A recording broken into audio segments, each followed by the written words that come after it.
Hi friends, welcome to our channel. జానపదం అంటే ఆమె అంటే జానపదం. ఒక పండుగ వచ్చినా, ఒక పెద్ద సినిమా సాంగ్ కావాలన్నా మనకు గుర్తొచ్చే మొదటి పేరు మంగ్లీ. కానీ ఇప్పుడు ఆమె పేరు పాటల కోసం కాదు, పోలీస్ స్టేషన్ రికార్డులలో వినిపిస్తుంది. అక్షరాల 10 కోట్ల రూపాయల ఆర్థిక మోసం. అసలు ఈ స్టార్ సింగర్కు ఈ కష్టం ఎందుకు వచ్చింది? ఆమె నిజంగానే మోసం చేసిందా, లేక ఎవరైనా ఇరికించారా? పూర్తి వివరాలు ఈ వీడియోలో చూద్దాం. వీడియోని స్కిప్ చేయకుండా లాస్ట్ వరకు చూడండి. వివరాల్లోకి వెళ్లే ముందు మంగ్లీ ప్రయాణాన్ని ఒకసారి చూద్దాం. అనంతపురం జిల్లాలోని ఒక సాధారణ బంజారా తండాలో సత్యవతి రాథోడ్కి ఆమె జన్మించారు. చిన్నప్పటి నుంచే సంగీతంపై మక్కువ ఉన్న ఆమె ప్రయాణం అంత సులభంగా సాగలేదు. మొదట ఒక టీవీ ఛానల్లో తీర్మార్ వార్తల ప్రోగ్రాం ద్వారా తెలంగాణ యాసలో వార్తలు చెబుతూ అందరి దృష్టిని ఆకర్షించారు. ఆ తరువాత బతుకమ్మ బోనాల పాటలతో తెలంగాణ ఇంటి ఆడపడుచుగా మారిపోయారు. ఇక సినిమాల్లోకి వచ్చాక రాములో రాముల, సారంగ దర్యా, బుల్లెట్ బండి వంటి పాటలతో యూట్యూబ్ రికార్డులను షేక్ చేసి గ్లోబల్ గుర్తింపు తెచ్చుకున్నారు. ఇంతటి క్రేజ్ ఉన్న మంగ్లీపై ఇప్పుడు పంజాగుట్ట పోలీస్ స్టేషన్లో భారీ చీటింగ్ కేసు నమోదయ్యింది. అసలు ఏం జరిగింది?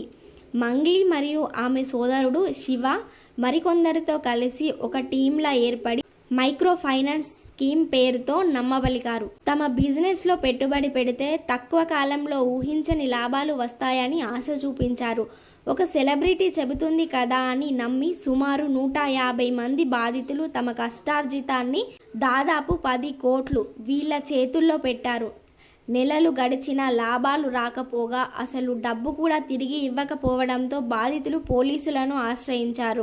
ఈ కేసులో మరో షాకింగ్ ఎలిమెంట్ ఏంటంటే ప్రాణహాని బెదిరింపులు. బాధితుల తరపున పోరాడుతున్న లాయర్ సుబ్బారావు గారికి మంగ్లీ టీం నుంచి బెదిరింపు కాల్స్ వెళ్ళాయట. ఎక్కువ మాట్లాడితే రోడ్డు ప్రమాదం చేయించి చంపేస్తాం, కనీసం శవం కూడా దొరకకుండా చేస్తాం అని మంగ్లీ మరియు ఆమె సోదరుడు తమను బెదిరించారని ఆయన పోలీసులకు ఫిర్యాదు చేశారు. ఈ వివాదంలో విరాట పర్వం డైరెక్టర్ వేణు ఉడుగుల పేరు కూడా వినిపించడం అందరినీ ఆశ్చర్యానికి గురిచేస్తుంది. మంగ్లీకి వివాదాలు కొత్తేమీ కాదు. బోనాల పాట వివాదం 2021లో ఒక పాటలో సాహిత్యం భక్తుల మనోభావాలను దెబ్బతీసిందని రచ్చ జరిగింది.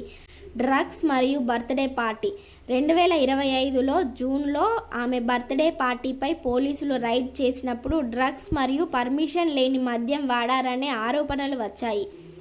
రాజకీయ విమర్శలు గత ఏపీ ప్రభుత్వం హయాంలో ఆమె కొన్ని పదవులు పొందడంపై కూడా సోషల్ మీడియాలో ట్రోల్స్ వచ్చాయి.